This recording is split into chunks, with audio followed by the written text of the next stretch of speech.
my name is Helene. I must admit I'm not having the best of days, so I thought that I would do a video in which I talk about books because books make me happy and so do you guys. So here I am talking about the books I read in the last part of November and what I thought of them. Now the first book I read, and this is where I get to step over here because there will be a picture. I read this one on my Kindle, and that is Winter by Marissa Meyer, the fourth book in the Lunar Chronicles series, and it was so good. I love this series. It is so interesting. It's original in my opinion. It is a retelling of 4 different fairy tales, and in this specific book it is about winter, so that means it's about Snow White. I just think it's a very clever retelling and everything wraps up beautifully in this last installment of the series. I gave this one 4 stars. I cannot talk too much about it since it is the last book in the series, but I'm very impressed by this young adult fantasy series, so definitely check it out if you think it's worth a read. Next, I picked up a very different kind of book, and that is My Salinger Year by Joanna Rakoff, which is kind of facts, but it's written like fiction. What I mean by that is that Joanna Rakoff writes about her own life, but it's written as a fictional story in which we follow a character who becomes a member of this publishing agency, and it turns out that this agency covers J.D. Salinger amongst other authors. I'm a huge fan of J.D. Salinger. I love his book The Catcher in the Rye. It's one of my favorite books of all time, and that's why I initially picked up this book. After having read it, I am such a big fan of it. I love how it gives a different take on J.D. Salinger whilst being a very interesting story about growing up in New York and being kind of insecure about your future, about what you're going to do with your life, and about working in a place where you are very young and don't really know too much about what is going on. I'm not sure this book is for everyone. I think that I loved it as much as I did because I love J.D. Salinger. At least I gave it 5 stars. So if you are interested, definitely check it out. I really appreciated it and I'm so happy that I finally read it. Now the next book I read, I need to use my phone to see the title, and that is The Hen Who Dreamed She Could Fly by Sun Mi Huang. It's such a quirky story. In this one we follow the story from a hen's perspective, which is so weird but also very fascinating because obviously every creature has their perspective on life, and I enjoyed it. I didn't know what to expect from this book, so I went into it not expecting too much, and this book definitely entertained me. It deals with some very important topics of life, motherhood, growing up, bullying, and it's, as I said, told from a hen's perspective, so it's very interesting. I don't know how to describe it, but basically I liked the book. I didn't love it, so I ended up giving it 3 stars out of 5. The next book I read is a book I was sent by the author herself for an honest review, and I promise you this is an honest review. This is The Sisters of Versailles by Sally Christie. I have talked briefly about this book in another video. It is about King Louis the 15th, who allegedly had a lot of mistresses in his life.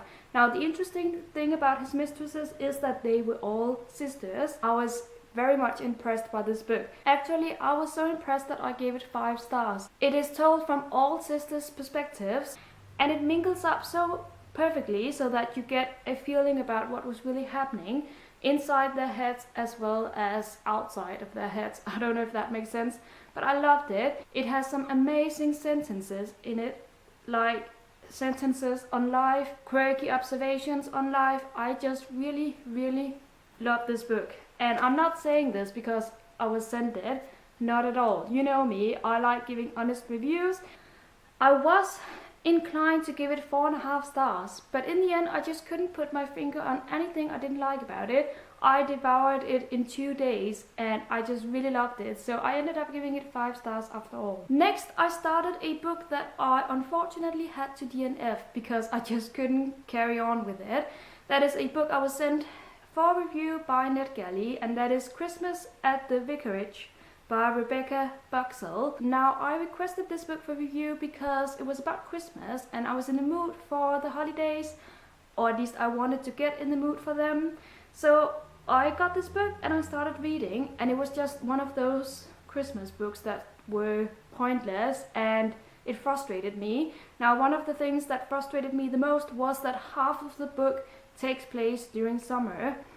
And I don't like that in a Christmas book. I don't like to be reminded of the beach and the heat and the sun. I mean, it's fine to think of, but when I read a Christmas book, I want to read about Christmas. So that's one of the things that aggravated me a little bit about the book. But also, being 25% into it, I still didn't see the point of it. I mean, there was a problem, but it wasn't interesting enough. So I ended up DNFing it. I'm not going to recommend it because, in my opinion, there are better books out there. Next, I read Inkheart by Cornelia Funk, which I was recommended by a friend of mine who also loves to read. I read it, and it turns out that the book I read from the library was only half of the book. And I didn't know that until I finished the first part. And I was like, is this the ending? And no, it wasn't. But it turns out that even though I really liked the story, I don't think I'm going to go down to the library to get the second bind-up, because I saw where the things were going and it became a little bit dull towards the end. Nevertheless, I love the beginning. This is about two characters, Mo and Maggie, who love books and who are surrounded by books, and who doesn't love that? The thing is that they encounter some adventures, some dangerous adventures, and things become complicated.